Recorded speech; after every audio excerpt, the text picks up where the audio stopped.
حیض اس خون کو کہتے ہیں جو خواتین کو ہر ماہ مقررہ اوقات میں کسی سبب کے بغیر از خود آتا ہے، یعنی ایک فطری طریقہ ہے۔ نفاس وہ خون ہے جو عورت کے رحم سے بچے کی ولادت کے وقت اور اس کے بعد کم و بیش 40 روز تک خارج ہوتا ہے۔ یاد رہے کہ شریعت میں حیض اور نفاس کے احکام ایک جیسے ہیں۔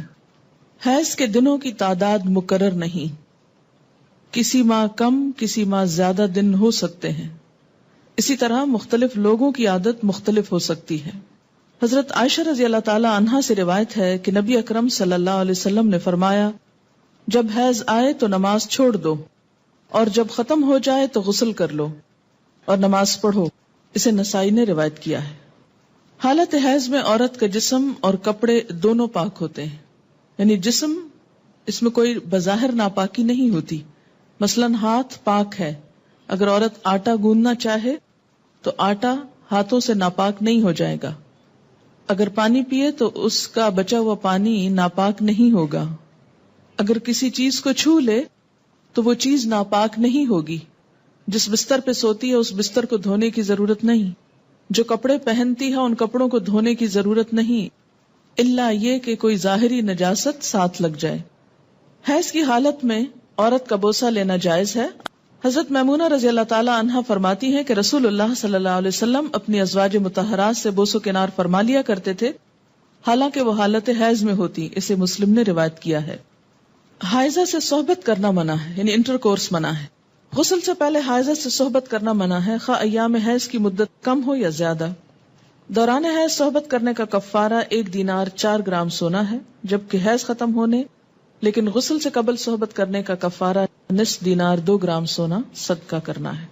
حضرت ابو ہریرہ رضی اللہ تعالی عنہ کہتے ہیں کہ رسول اللہ صلی اللہ علیہ وسلم نے فرمایا، جو شخص حائضہ سے صحبت کرے یا عورت سے دبر کے راستے سے صحبت کرے، عمل قوم لوط کی طرح، یا نجومی کے پاس قسمت کا حال معلوم کرنے آئے، تو اس نے گویا محمد صلی اللہ علیہ وسلم پر نازل شدہ تعلیمات کا انکار کیا۔ اسے ترمذی نے روایت کیا ہے۔ حضرت عبداللہ بن عباس رضی اللہ تعالی عنہ سے روایت ہے کہ رسول اللہ صلی اللہ علیہ وسلم نے غسل حیض سے قبل اپنی بیوی سے صحبت کرنے والے آدمی کے بارے میں فرمایا کہ وہ 1 دینار 4 گرام سونا یا نصف دینار 2 گرام صدقہ کرے۔ اسے ابو داؤد نے روایت کیا ہے۔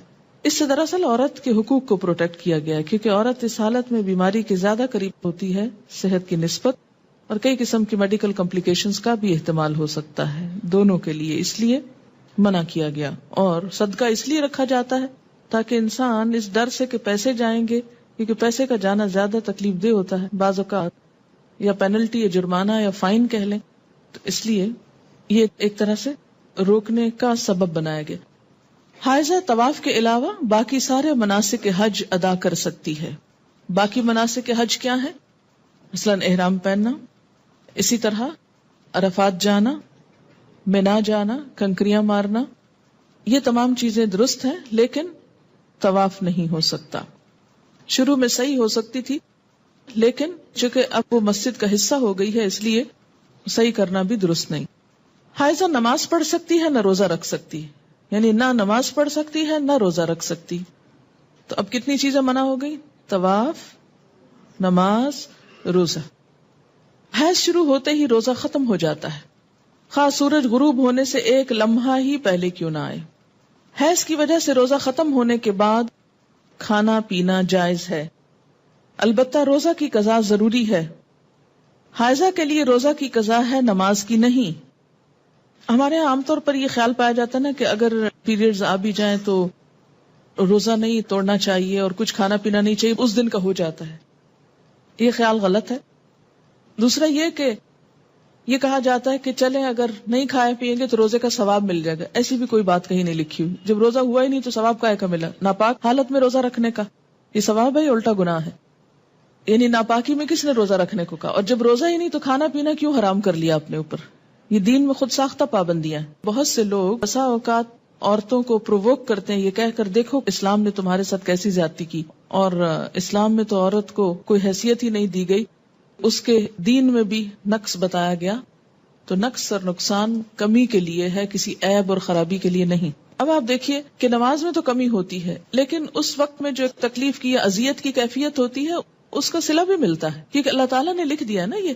تو جو چیز اللہ تعالیٰ کی طرف سے آتی ہے اس پر انسان صبر کرے. جیسے بازو کو پین بہت ہے یا کوئی اور ایسی کیفیت ہے، تو یہ ایسے حالات میں صبر کرنا جو ہے وہ اجر کا سبب ہے. اگر ادھر سے کمی ہوئی تو ادھر سے بڑھ بھی گیا اجر. ٹھیک ہے. دوسری بات یہ کہ کمی سے مراد نمازوں کی تعداد میں کمی ہے، جس کو آپ بعد میں عام حالات میں نفل وغیرہ پڑھ کے بھی پورا کر سکتے ہیں، یا پھر یہ کہ کمی سے مراد اس اعتبار سے کمی بھی ہے کہ ایک مثلاً تہجد کی روٹین آپ بناتے ہیں یا نمازوں میں خشوع و خضوع کی روٹین بناتے ہیں. ابھی آپ اس حالت میں ہوتے ہیں کہ نماز چھوٹ جاتی ہے. اب کیا ہو گیا؟ نہ صرف یہ کہ وہ چند دن نمازوں کی کمی ہوئی، بلکہ دوبارہ ایک اچھی حالت میں آنے کے لیے، دوبارہ سے نئی عادت بنانے کے لیے پھر ایک مشکل پڑ جاتی.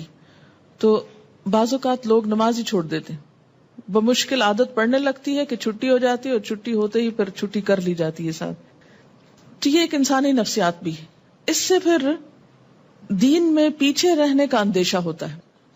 یہ بتا کے الارم کیا گیا ہے، نہ کہ کوئی عیب بتانا مقصود ہے. کہ اگر آپ کو یہ بتایا جائے کہ آپ کے بزنس میں یا فلاں چیز میں کمی ہو جاتی ہے اس چیز سے، تو آپ کیا سوچتے ہیں؟ بزنس چھوڑ دوں، کام ہی چھوڑ دوں؟ نہیں، آپ سوچتے ہیں اچھا اس کمی کو پھر اور کہاں سے پورا کروں. کسی بھی چیز میں جب کسی بھی چیز کی کمی کا سبب بنتا ہے اور اس کو بتایا جاتا ہے یہ کمی ہونے لگی ہے. مثلا اگر کسی کو بتایا جائے کہ مارکیٹ میں فلاں پروڈکٹ نہیں آ رہی ہے جس کی وجہ سے فلاں کی سیل پر اثر پڑ جائے گا اور ایک دم کمی ہوگی، بزنس ڈاؤن ہوگا، تو انسان مایوس ہو کے بیٹھ نہیں جاتا، بلکہ کچھ اور سٹرگل شروع کرتا ہے کہ کسی اور طریقے سے کمی پوری کی جائے. تو یہاں بھی جب یہ بتایا گیا کہ میں نقصان دین ہے، تو اس کا مطلب یہ ہے کہ اس کمی کو کسی اور طریقے سے پورا کیا جائے. یہ ایک خیرخواہی بھی ہو سکتی. اگر کوئی عورت رمضان میں فجر کی اذان سے پہلے حیض سے پاک ہو جائے اور غسل کا وقت نہ ہو تو پہلے روزہ رکھ کر بعد میں غسل کر سکتی. لیکن اگر اذان کے بعد پاکی ہوئی ہے، یعنی بعد میں بھی سپاٹ لگا ہے، اور سورج نکلنے کے بعد آپ پاک ہو رہے ہیں اور نہا رہے ہیں اور روزہ آپ صبح سے رکھ چکے ہیں، تو وہ روزہ نہیں ہوتا. کپڑے پر حیض کے خون کا داغ لگ جائے تو اتنی جگہ دھو کر اسی کپڑے پر نماز ادا کی جا سکتی. حائضہ کے لیے مسجد میں ٹہرنا جائز نہیں، البتہ گزر سکتی. حالت حیض میں جائے نماز کو ہاتھ لگانا، جائے نماز پر بیٹھنا، ذکر کرنا اور تسبیح اور تحلیل نیز دعا وغیرہ کرنا جائز ہے. کیونکہ بعض اوقات لوگ تسبیح نہیں اٹھاتے یا جائے نماز نہیں اٹھاتے، تو یہ بات درست نہیں. حضرت ام عطیہ رضی اللہ تعالی عنہا سے روایت ہے کہ رسول اللہ صلی اللہ علیہ وسلم نے حکم دیا کہ دونوں عیدوں کے دن ہم حیض والی اور پردہ نشین یعنی تمام عورتوں کو عیدگاہ لائیں تاکہ وہ مسلمانوں کے ساتھ نماز اور دعا میں شرکت کریں. البتہ حیض والی عورتیں نماز نہ پڑھیں. اسے بخاری اور مسلم نے روایت کیا ہے. عید کے موقع پر نماز کے لیے سب کو نکلنے کا حکم دیا گیا، جس میں حیض والی اور پردہ نشین عورتوں کو بھی کہا گیا کہ نکلیں. جو کبھی نہیں نکلتی وہ بھی نکلیں تاکہ مسلمانوں کے ساتھ نماز اور دعا میں شرکت کریں. البتہ حیض والی عورتیں نماز نہ پڑھیں. تو اس سے کیا پتہ چلتا ہے کہ عیدگاہ تک جانا، وہاں بیٹھنا اور دعا میں شریک ہونا ایسی عورتوں کے لیے بھی جائز ہے. حیض کا خون نہ لگے تو حائضہ کے کپڑے پاک رہتے ہیں جنہیں دھوئے بغیر نماز پڑھی جا سکتی. حائضہ کا دوپٹہ یا چادر اوڑھ کر دوسری عورت نماز پڑھ سکتی. حیض سے پاکیزگی حاصل کرنے کے بعد اگر خاکی یعنی براؤن یا زرد یعنی یلوش پانی خارج ہو تو دوبارہ غسل کرنے کی ضرورت نہیں. حیض سے پاکیزگی حاصل کرنے کے لیے بیجا عجلت اور بیجا تاخیر دونوں سے کام نہیں لینا چاہیے. بیجا عجلت کا کیا مطلب ہے کہ انڈیو جلدی، یعنی ہے کب پاک ہوں گی، کہیں نماز نہ چلی جائے، کہیں روزہ نہ چلا جائے. اچھا نہا لی، پھر دیکھا کہ ابھی تو نہیں پاک ہوئے، پھر نماز چھوڑ دی، پھر روزہ توڑ دیا، پھر نہا لیے. تو یہ کھیل نہیں بنانا چاہیے اس کو. اسی طرح بیجا تاخیر کے پاک بھی ہو چکے ہیں لیکن نہا ہی نہیں رہے، محض سستی کے مارے کہ اچھا ایک دو نمازیں اور چھوڑ لیں، آرام کر لیں، تو ایسا نہیں کرنا چاہیے. غسل حیض میں تاخیر ہونے پر قضا نمازیں ادا کرنا چاہیے. یعنی اگر کسی وجہ سے پانی ختم ہے، پانی نہیں ہے، یا کئی سفر کی حالت میں ہے کہ ٹائم پہ نہیں پہنچے آپ کہ نہا سکیں، یا کوئی وجہ بن گئی، یعنی جان بوجھ کے نہیں ہو گیا ایسے، تو پھر کیا ہے، جب نہا چکے تو پچھلی نماز لوٹائیں. مستحاضہ حسب عادت ایام حیض کے بعد غسل کر کے نماز پڑھیں. مستحاضہ کون ہوتی؟ حیض کے علاوہ جو بلیڈنگ ہوتی ہے بیماری کے طور پر، وہ استحاضہ کہلاتی ہے. یعنی سارا مہینہ سپاٹنگ ہوتی رہتی ہے. تو اس میں کیا ہے کہ جو حیض کے ایام ہیں جن میں بلیڈنگ فرق ہو جاتی ہے، مثلا تھکنس ہے یا اس کی اور علامات معلوم ہوتی ہیں، یا اس بیماری کے شروع ہونے سے پہلے ایام حیض کی جو ڈیٹس تھی یا جو عادت تھی اس کے مطابق نہا لے اور باقی دنوں میں نماز پڑھتی رہے خواہ سپاٹنگ ہوتی ہے۔ حضرت عبداللہ بن عباس فرماتے ہیں کہ مستحاضہ غسل کر کے نماز پڑھے خواہ ان کی ایک گھڑی باقی ہو، مثلاً سورج غروب ہونے میں 5 منٹ ہے اور اب وہ نہا کر نکلی تو پڑھے اثر۔ جب عورت نماز ادا کر چکے تو پھر شوہر اپنی بیوی سے صحبت کر سکتا ہے کیونکہ نماز افضل ہے، اسے بخاری نے روایت کیا ہے۔ حائضہ پاکیزگی کی حالت میں جس نماز کے اول یا آخر وقت میں سے ایک مکمل رکعت ادا کرنے کا وقت پالے اس وقت کی قضا نماز اسے ادا کرنی چاہیے۔ مثلاً ظہر کی اذان ہو چکی، آدھا گھنٹہ گزر گیا، آپ نماز پڑھنے جا رہے تھے، پتہ چلا پیریڈز ہو گئے، اب نماز تو نہیں پڑھ سکتے، لیکن چونکہ وقت نماز کا داخل ہو چکا تھا اس لیے یہ نماز آپ کی ذمہ ہو گئی۔ اب جب آپ پاک ہوں گے تو یہ نماز دہرائیں گے۔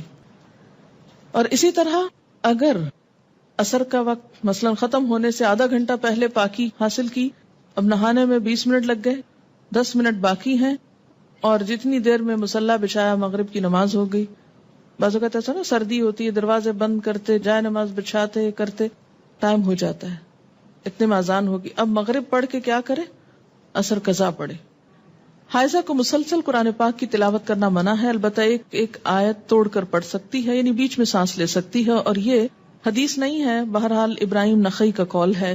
حضرت ابراہیم نخعی کہتے ہیں کہ حائضہ قرآن مجید کی ایک آیت پڑھ لے تو کوئی حرج نہیں، اسے بخاری نے روایت کیا ہے۔ یعنی اس معاملے میں علماء اور فقہاء کے درمیان اختلاف ہے، بعض کہتے ہیں کہ آیت میں سانس لے لے بیچ میں، کٹھی نہ پڑھے، اور بعض یہ کہتے ہیں کہ اگر پڑھ لے تو حرج کوئی نہیں ہے، کیونکہ کسی صحیح حدیث میں منع نہیں کیا گیا۔